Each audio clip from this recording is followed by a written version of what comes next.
Hey, Simon here, founder at Box Plunge, and in this video you're gonna be learning how to make a box plunge using our DIY kit.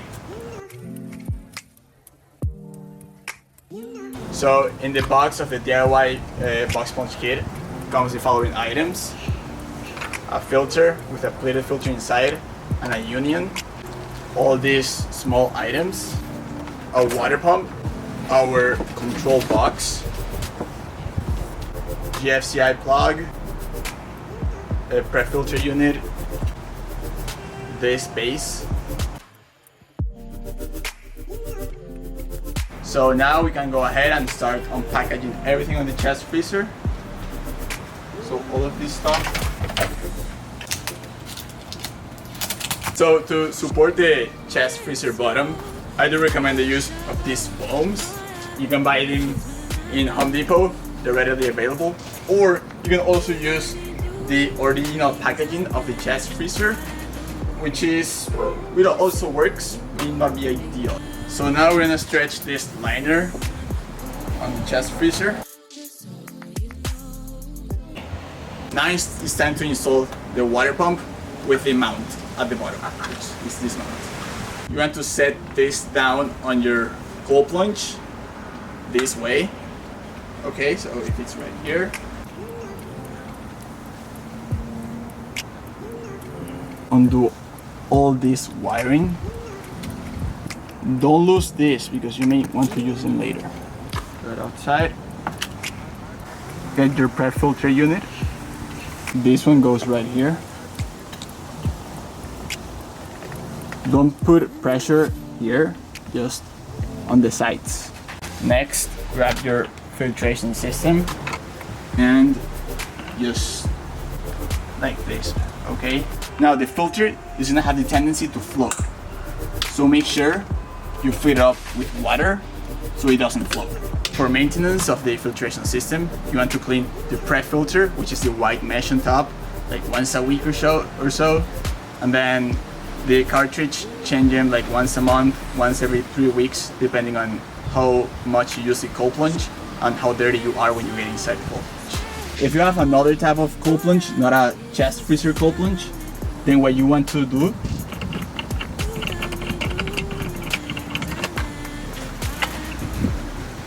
is install the filter backwards. There's absolutely no problem doing so. Where I will enter through here, go through the filtration unit, come out through the filter. This back here has all these small pieces. This piece here is where the water pump wire is gonna go crimped onto, ozone generator tube, and probe for the thermostat. Okay, let's remove this. Now this over here gets installed right in there.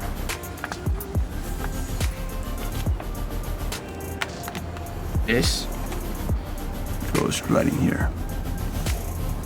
The ozone generator tube, the first thing you want to do is to clip the diffusing stone through the barb connector here, all the way in. Next, place it right in this, just crimp it onto the other side of the adapter. And then straight up the wires. Get scissors, cut it around here. Install the check valve one way. So there is this little arrow over here. The arrow here should point towards the inside of the chest freezer, just like this. You may also blow through it. One side will blow, the other side won't blow. Just make sure the side that blows onto the chest freezer, because that's where you want the ozone generator to go. Like the other side. So here you have the wire management piece. It has a P for the pump and O for the ozone. You want to install it exactly, not by the edge exactly, but a little bit more towards you. So like, here's the edge, so like here, okay? because you don't want this side of the lid pinching the ozone generator too much. Just a little bit, but not too much, and that's the way to do it.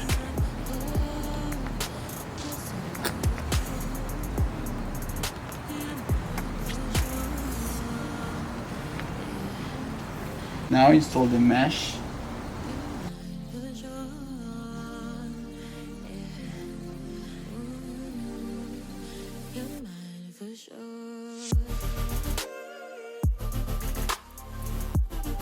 So now we want to anchor the control box in place by using these velcros.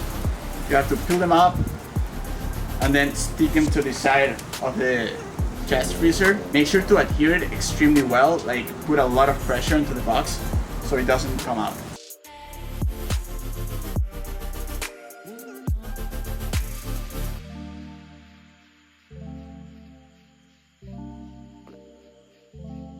I'm cutting it because we need to adhere these velcros right onto the wall of the chest freezer, and you cannot adhere it to the liner. You don't have to cut it like all the way. You can leave a very small flap. Okay, so like maybe here, and you will see why in a second. Now you want to align this top velcro with the box upright with the ledge of the chest freezer, that is this top plastic molding. And this, you want to sort of like place this, you can put a little tape, a double-sided tape on here. There. And align this with the top ledge.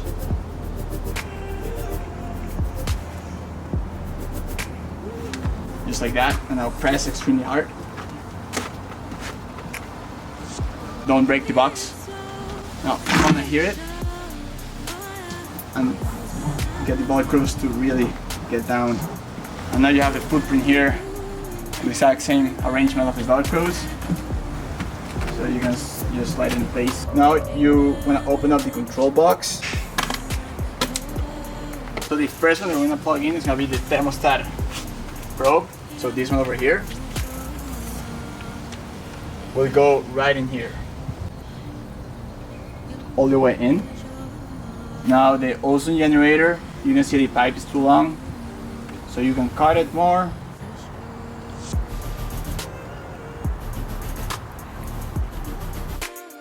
Now let's plug the chest freezer plug onto the electronic protector inside the control box.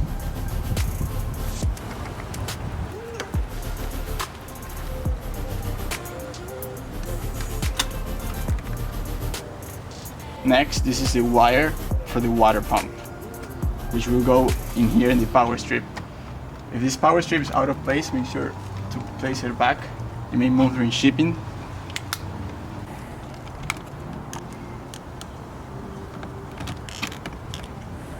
So for wire management, you can get all this extra wire, make a roll with it.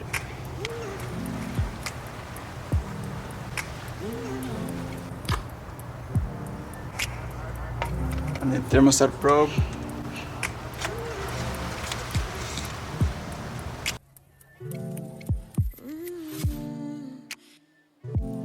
I'm going to use an extension cord, so you want to use one of these cord safe systems. This is a white plug coming off the control box, which goes to your outlet by using the GFCI connector. So this setup, this will go directly to your outlet, okay? But I'm gonna need an extension cord because my outlet is far away. So you're gonna want to use a cord safety system like this one over here. The way it works, it's you will put the one side of the wire here. You can plug it in. The other side, so the female side goes here.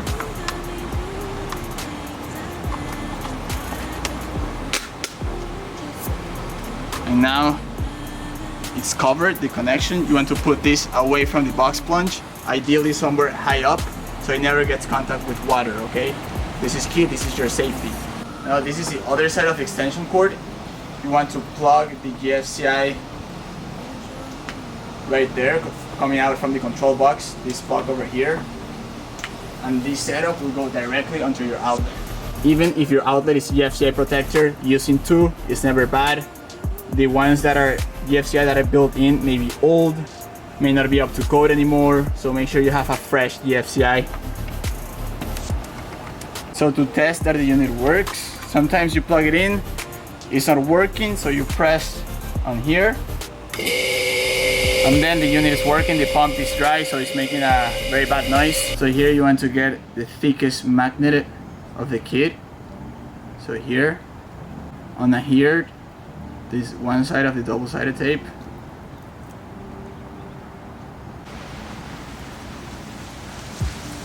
Like this. So here you should close the lid first, and then align the center of the magnet with the center of the arrow.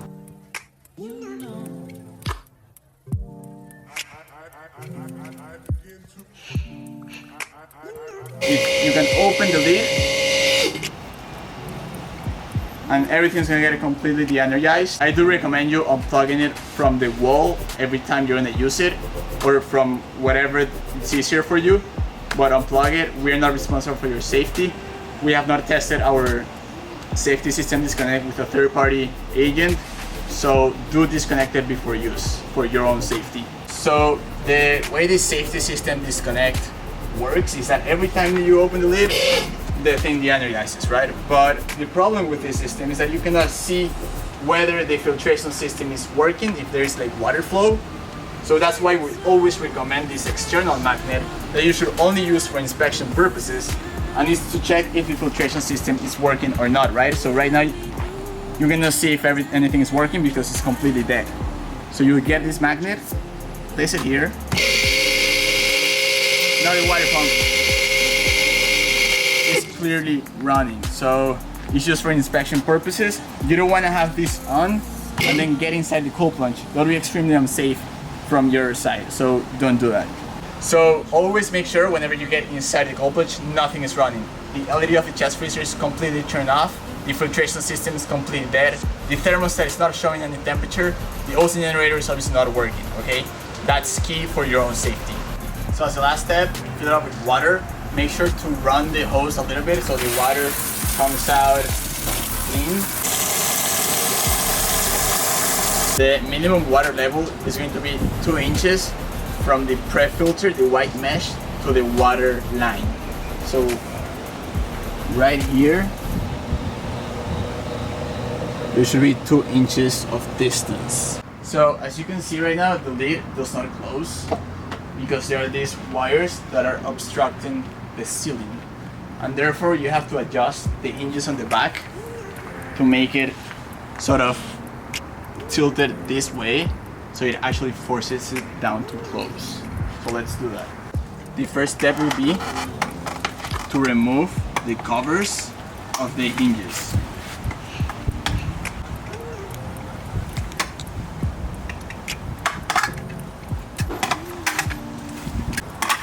Next, you want to undo the screws partially. This has spring potential, so they can come and sort of like attack you. Be careful, these are loaded springs. So you want to close it. And now, just partially unscrew the screws.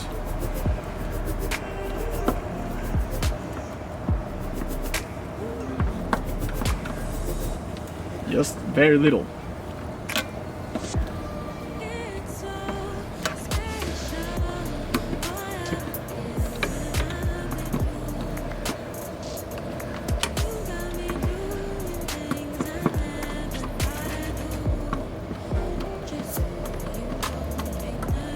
Again, these springs are loaded, so be super careful. You want to force this side downwards. So to force this side downwards, you want to sort of force this side upwards. There, you saw how it went from here to a little up. Tighten back, super tight. So now the lid does seal, there may still be a gap. You may play further with the hinges to really pull them up.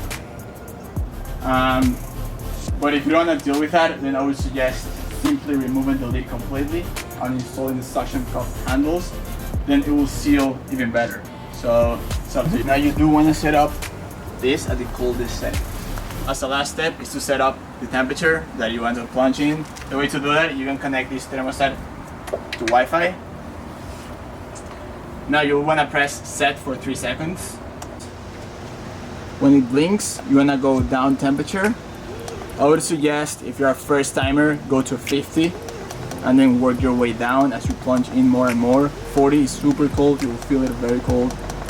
So come down to 50 for example, even lower if you want it, with the arrow down or up, and then press set again for 3 seconds.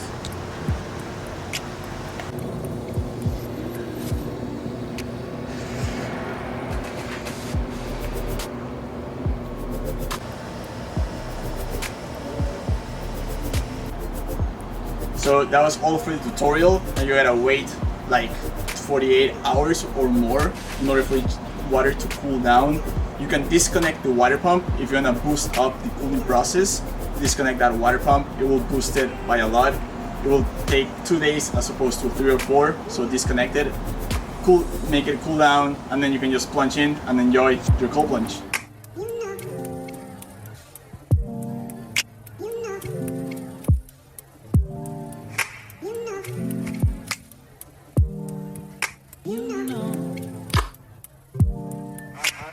I begin to you know.